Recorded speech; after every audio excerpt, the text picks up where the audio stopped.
Well, as I continue my conversations around the Shelton School District, kind of getting just a better sense of what happens behind the scenes, I am here with, full disclosure, working partners of mine in the CTE department, Gretchen, Wendy, and Ty, and we're going to talk about what I think is one of the most visual but least understood departments in the Shelton School District, and this is CTE, Career and Technical Education. Gretchen, you're the director of this for the Shelton School District. Tell me a little bit about what CTE is here at Shelton.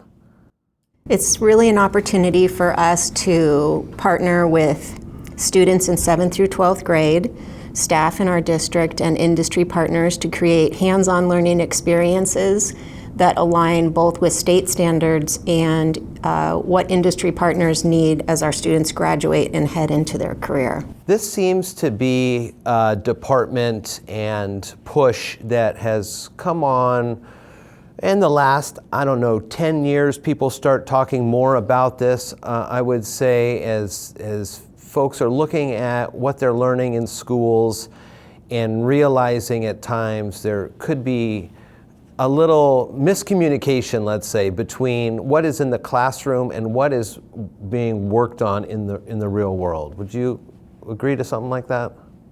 Well, I would say that we used to call it vocational education, right? So back in the day it was home ec and shop and whatever that looked like, the marketing class, whatever that looked like back in the day. And as we evolve in education, we coin the term differently, we coin the class differently, but aligning those learning opportunities inside the classroom is just as important today as it has been 25 years ago.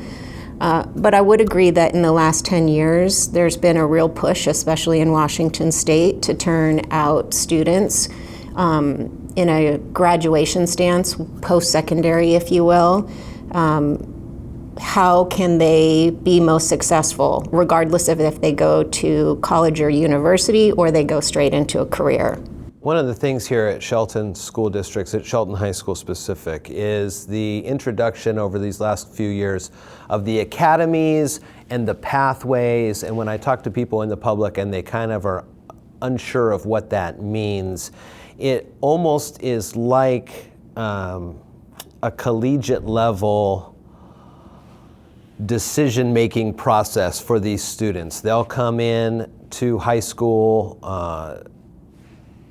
and that's where Wendy comes in as kind of the freshman lead on this one. Wendy, you start these students' journey over the next 4 years to kind of help them learn about themselves and navigate these different pathways and academies that we'll get to. But first, tell us how you work with the freshmen to get them prepared to start learning these disciplines. Yeah, so we started the Freshman Academy, and the cornerstone of that is our freshman seminar class, which is a 2-trimester course.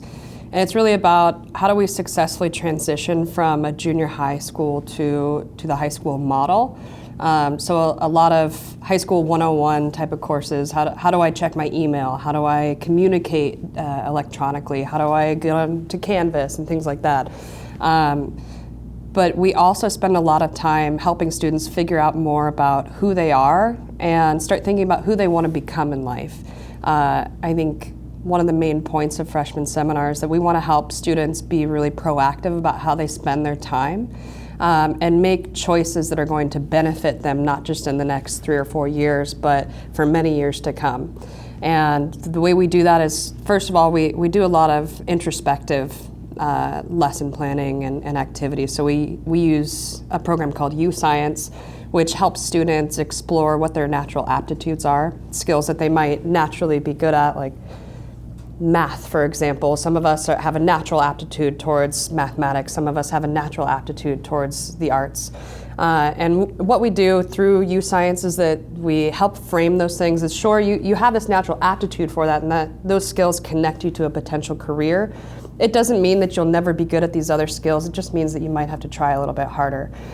So when we move from who am I, what am I already good at, what are the things that I like, we start connecting that to how does this apply to the type of learning that I might have in this high school model where I'm currently at.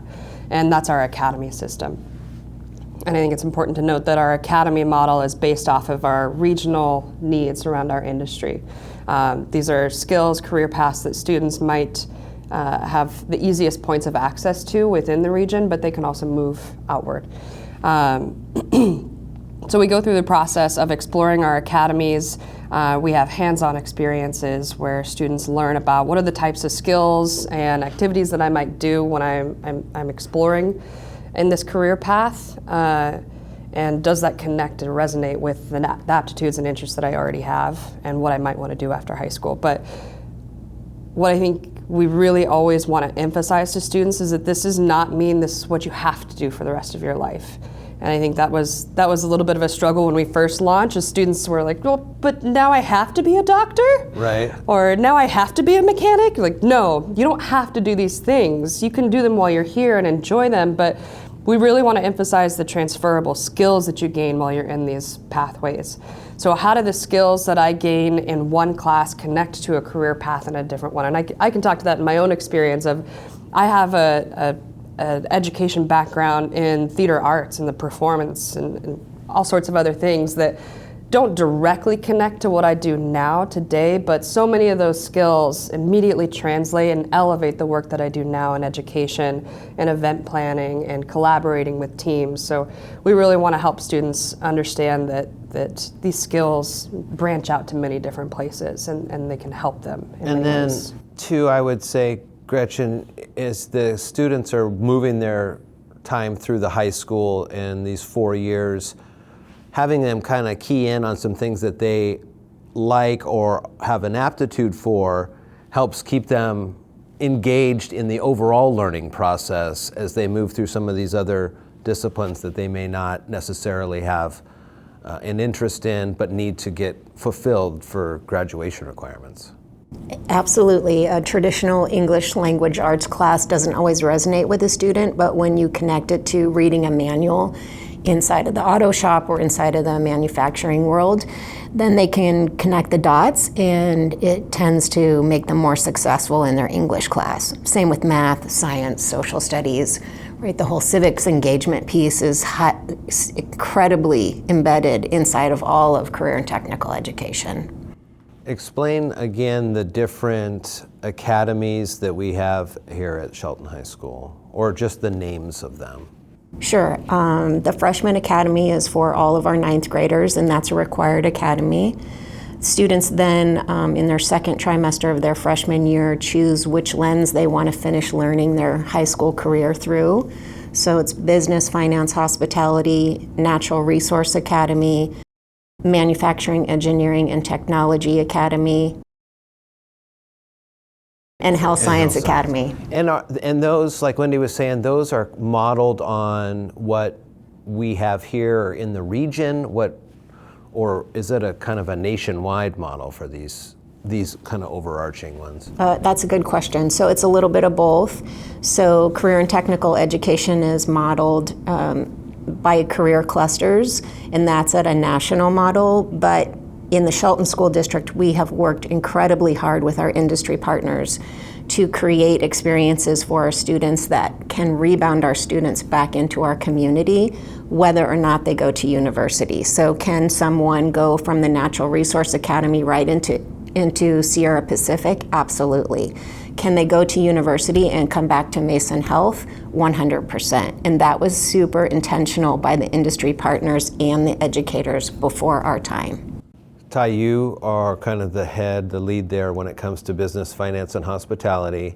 What do you see when you talk with the industry in Mason County on what is being taught in the classrooms and whether or not what's being taught in the classrooms is what these partners are actually doing on their day-to-day basis? Yeah, for one, the industry partners are a key component to the whole concept of CTE, right? It's the building the bridge, providing or making sure that these students are equipped at each point before they get to 11th and 12th grade, where we start placing them with internships into the community with the community partners. So in the classroom, we target them, and the teachers are really the front line with helping us identify and speaking to the students and getting their stories and what their interests are. Then we collect the names, and then we start connecting dots. So that's the component that we use in all of the academies. Even though I'm with the business, finance, and hospitality, we help place students in all of the academies. We're not just mine. And I've been in part of meetings now on both sides of these classes where the teachers will ask for input from the industry partners on what we should be learning or what you should be teaching the students. And then also here in the other side where the teachers are starting to work on these workflows, how important is it for the community to see in a broad educational sense that the students are learning what is actually going to be happening in industry? I think one thing that has been wonderful, we have embedded our students inside of our biannual CTE advisory committee meetings, which are a requirement from the state superintendent. But showcasing what students are doing and giving them a voice at the table has helped bridge the gap between our industry partners and our educators. And it's really important to remember that this work actually doesn't start just at high school, it starts in 7th grade. And we're creating pathways from 7th grade all the way through 12th grade. And it isn't just happening at Shelton High School, it's happening all around our district in different ways. Cedar High School, Choice High School, they're both participating in all the Freshman Academy experiences, as well as their students are coming here to take classes, and we're sharing content and teaching staff, as well as programming. That just creates a bigger, broader voice for what our industry partners are experiencing. And our industry partners have walked away from those CTE advisory meetings blown away by how amazing our students are, what the students are able to teach the industry partners, and it's really helped facilitate healthy conversations about both the industry recognized credentials that the students need in order to enter industry, or what's happening in the classroom. Wendy, go ahead. Oh, well, I just wanted to add to the component of having the CTE teachers. They are from industry. So there is again, that was how I was able to do this. That is a crucial component because they're able to connect and communicate with the industry partners in order to make that whole bridge happen, because they have understand the nuances and the little different perspective. Wendy, as you see the 7th and 8th graders moving into freshman and freshman academy with kind of these understanding of the pathways and the academies that they'll eventually get into, how do you anticipate the students being able to get into this, to learning quicker, to be more excited as they start their, what sometimes can be a pretty scary step into high school, but if they already have a little bit of understanding of these different types of pathways, it's kind of, they go, oh, well, at least we're on our way, something like that. Well, I think something that we more intentionally launched this past school year was starting the youth science exploration and career exploration at the 7th and 8th grade level. So students are already looking at, who am I? How does my mind work? How does that connect to the things that I'm interested in? What does that mean for what I may become later in life? So that's part of the whole high school and beyond plan. It actually starts in junior high. So we start having those conversations with students about what that could mean for you post high school, but also what are opportunities that exist for you in the high school realm that you might be interested in exploring. And I think that's a really important part to emphasize to students, is that it's an exploration. It's not a lifetime commitment. So we have all these CTE courses at the 7th and 8th grade level that we are doing vertical alignment between our high schools and our junior high to ensure that students are learning the foundational skills and that teachers are communicating and collaborating between 7th through 12th grade to help students be more successful when they come to the high school level. And so they're exploring shop classes, CAD classes, different computer and arts classes that connect to the different things that'll happen at a later point in time. So we're having those conversations earlier on to get them intrigued and motivated. And I think probably the next level to that is start getting our high school students down there in those classrooms too and leading experiences. Last year we brought several 7th and 8th graders up to have STEM experiences, right? So they explored welding, they explored auto, and that already increased their interest and their excitement about what happens when I get to high school. I can get into these classes, which is really cool. One thing about CTE that I've come to learn is that it's considered an elective program. They're kind of the elective. So you're not discounting, Gretchen, or taking away the traditional studies that families and parents might have known generationally in high school. There's still math, there's still English, there's still science, but there's these other opportunities to learn. Right, so we're adjacent to the graduation requirements that have been set historically for Washington State. How many graduation requirements has fluctuated at the state level over the past 20 or more years? Students still need 24 credits to graduate.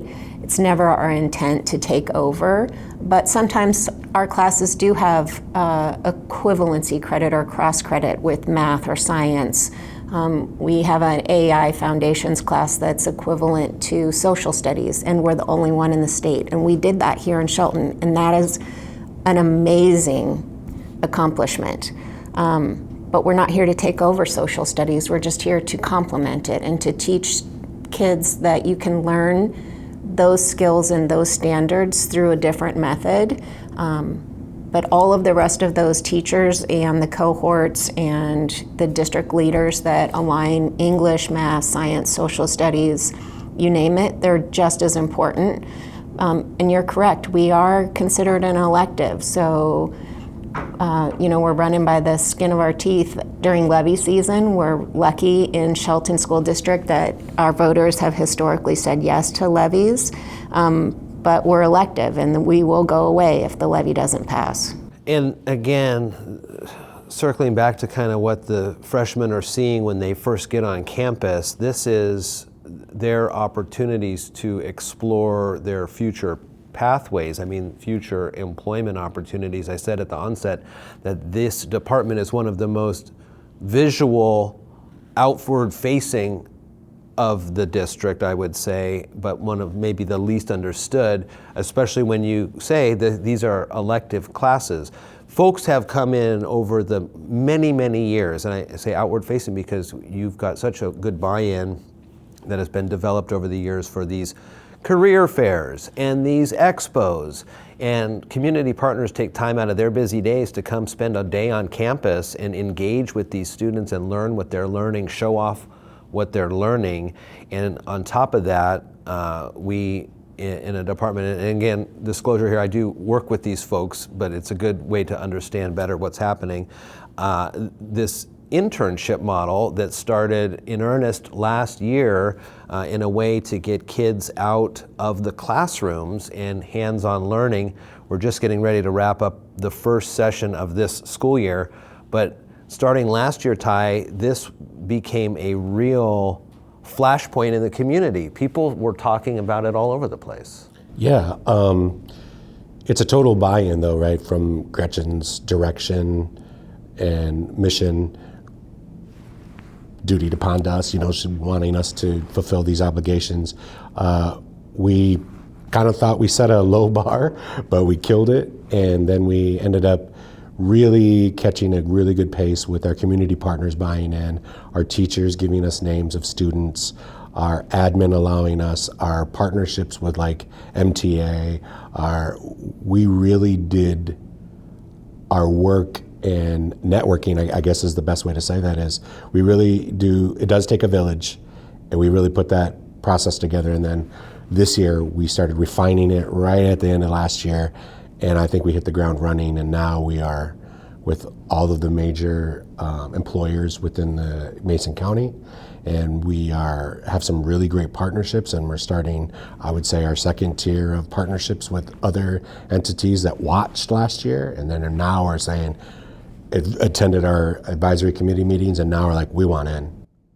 The 20-hour internship model that we developed here in the Shelton School District was based off of a mandate from the state superintendent's office. It's an option that is a work-based learning indicator, and every CTE class has to be connected to a work-based learning indicator. And we took this internship opportunity and ran with it because we saw the potential that it had with linking students and industry partners.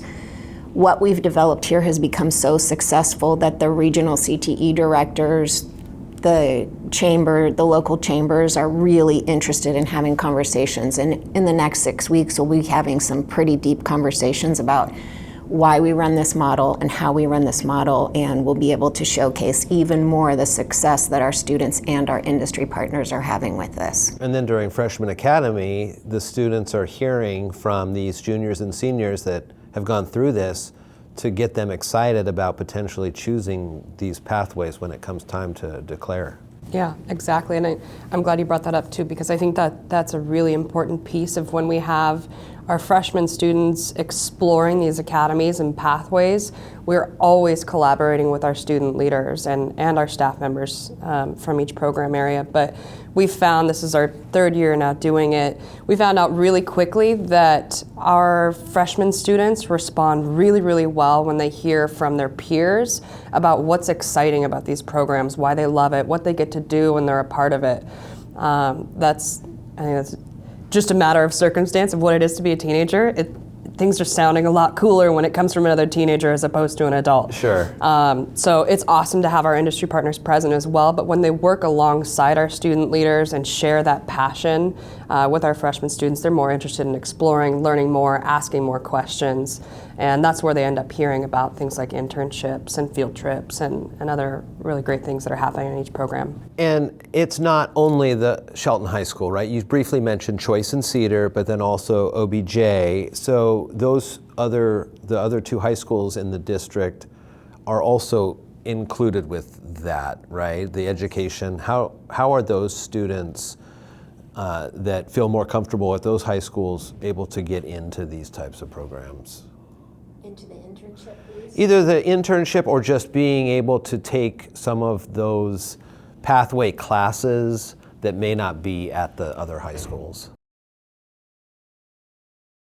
Choice and Cedar are both practicing what they're calling Working Wednesdays, where they're out in their community, either on their campus or a campus that's connected to them, or with one of our community partners, and they're spending their Wednesday in a practical environment, right? That's what an internship is really just a practical environment. We hear that from people all the way through college of, I don't understand how my education is going to lead to something practical. Right.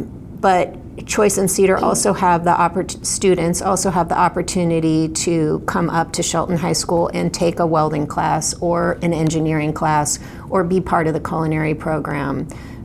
They also have a variety of opportunities. New Market Skill Center is a half-day option where several students go from all three of our high schools. And they run a really great program that is designed for different kind of learning. But we're not trying to put barriers up in front of students. We're trying to make them most comfortable in the environment that they choose while giving them as many opportunities as possible. How often are the educational plans, the curriculum, is that get updated from the different meetings that the teachers have with their CTE partners? So in CTE, we run, the curriculum that we run is in a framework, which is really, it's a unit plan, and that teacher takes the unit plans and breaks them down into lesson plans. And that's a living document. living, breathing document is what we like to say. And the state has mandated a 5-year cycle, so every content area is on a required 5-year cycle. But that doesn't stop us from dreaming big when we can, and readjusting our programming or our pathways within our academies. We do that on an annual basis, and I rely on the academy coaches to help provide some of that feedback and be kind of that ear from the teacher or the industry partner into our office. Family and consumer science is a content area that we are evaluating this year, and we will scrub all of our frameworks and reevaluate them and send them back in fresh documents this winter. What do you see when you are talking with the juniors and the seniors who have gone through, they're about ready to graduate, and maybe they've done an internship, or maybe they just have talked to industry partners at expos, and they realize that what they have been learning these last 4 years, 3-4 years, really is getting them prepared for what they want to do next. How does that make, how do you see that the students are reacting to this? I think they're feeling more prepared. I feel like they have options, but there's still my daughter just graduated here from a couple of years ago. She wasn't sure what she wanted to do, so my personal experience with that was with her is she wanted to have as many options and experiences as she possibly could to make a decision, because again, the old model was once you get in that pathway, you're kind of stuck in there. So she loves the opportunity of being able to jump a little bit and have some skill sets that, what do we call them? Transferable skills. So she feels more prepared to be able to evaluate, assess, and then be able to make a decision which way she wants to go. She was going to college for a little bit first, but then she took a break and now she's working. She's working in the hospitality industry. She's thriving at it. She didn't realize that was a thing for her, but she mentioned that the ability to understand and learn how to be a professional, learn how to be, even if you don't like the job, right? That's an important thing, is that you can still change your decision but still be a professional and go into a new career and not burn your bridges, still utilize these people as your network, still use them as references, and still learn how to be a professional, and it carries over to your next career. I want to speak to that a little bit more too, because before I got into my role as an academy coach for our freshman academy, I was working in our visual and performing arts, and I think this is a really important part of CTE as well, is that we have what are called CTSOs. It's the CTE equivalent of an ASB club, right? It's a career technical student organization. And that is a great extended learning opportunity for our students to continue to practice what are workplace readiness skills in what they also believe to be a really fun and exciting environment. So thinking about drama club, for example, we have so many students that went immediately into the workforce based on the experiences they had through drama club and working with Joey Seward and learning all this audio, video, technical, all these skills in that realm. They were placed into internships, or they went off to college, or some of them are now working for the union and working around the state of Washington, getting involved in events. So I feel like, at least in my experience, I can speak to them, that they felt ready. They felt prepared to join a professional team. And I think that based on the stories they have shared with me or with our coworkers in that realm, that our industry partners were really surprised that they knew all these things already. And they were really excited about what we're doing here on campus and through our clubs and our activities, as well as within the classroom space, that students are being prepared to actually get into the workforce and be well received and become an asset to their teams, right? We have students that are working at Evergreen College, or we have a student that immediately was hired into a different school district to be their audio video tech person. Really, really cool stories and experiences of these students going from our programs immediately into the workforce. And that probably helps too with the district's push for, better graduation rates. These kids are more engaged. They want to come to school. They want to succeed at, at the conclusion of their time here. Absolutely, but also, the industry recognized credential piece is a really important part of CTE as well. So that's anywhere from a food handlers to a CPR certification. Our district is the only district in the state who has successfully tested and provided an industry recognized credential for the FANUC robot out of our engineering program. That's a really big deal. What does that mean if you're able to offer these industry recognized credentials? Maybe they get CPR training or they get their food handler's permit, because sometimes those can be financial barriers to students to if they're outside of the school realm and they go, oh, I got to take this test or whatever. They might not be able to pay for that test, but it's offered through the educational process here. So that gives them a leg up already kind of on. 100%, and we really try to blanket that through our classes when we align an industry recognized credentials with all of our advanced classes, or they lead to something really healthy that can be put on their resume, and we as a school district and as a CTE department take that expense on for those students. So the entire family and consumer science pathway is really sitting down and taking a food handler's test. And we're providing that we're taking away the financial barrier in that opportunity. But we also have done such good work, to your point of, we have a really big footprint and not everybody knows about us, but we've attracted attention from the WIAA and the State Board of Ed. They've all been out here working with us in a variety of partnerships, and that's a really big deal for a mid-sized district. Yeah, the push on CTE from the state superintendent and the state legislature over these last couple of years, it's really kind of seemed apparent to me when I talked to our 35th district legislators that this is kind of the next wave, the current way to really keep these kids engaged and get them ready for a Washington workforce. Where so many people are leaving the state perhaps, or they're having a hard time attracting people to come in and work some of these jobs. If the high schools, the districts across the state can take this model where you're kind of getting yourself, slowly on the on-ramp, like you said, Wendy, you're not necessarily locked in, you can change. It's not like college where all of a sudden you want to change your major and you have to take all these millions of classes again. And thousands of dollars of debt. Yeah, right? Yeah. You're slowly getting on the on-ramp to becoming what the state is needing when it's forecasting some of the deficiencies for its employment outlook over these next 10 years or whatever.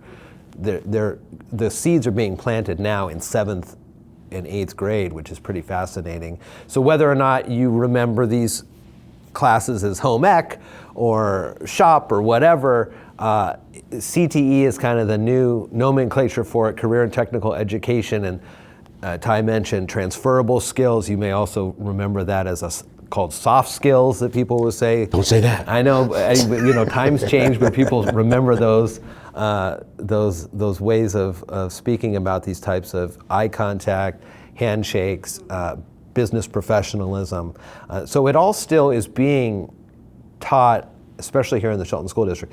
It's just sometimes they change the names, updated for new generations and things like that. So again, working with these folks and seeing the outcomes based on the graduations and the internships and the excitement that these students have had over these few years, it's pretty exciting. So again, if you're listening to this and you're a business owner, especially in the Shelton School District or in Mason County, and you want to get involved in helping lesson plan the next set of your employees, CTE is where you start on this. And the staff in this department are very motivated to make sure that all the voices of the community partners are heard. So we have so many of these dinners and meetings and academy meetings. So it is really a good opportunity, and I'll put the links on where you can find more about these academies in the show notes here. But again, Gretchen, Wendy, Ty, a small part of what is a big operation, getting these kids really ready for what is being taught out there in the real world after graduation. So thank you very much for some time.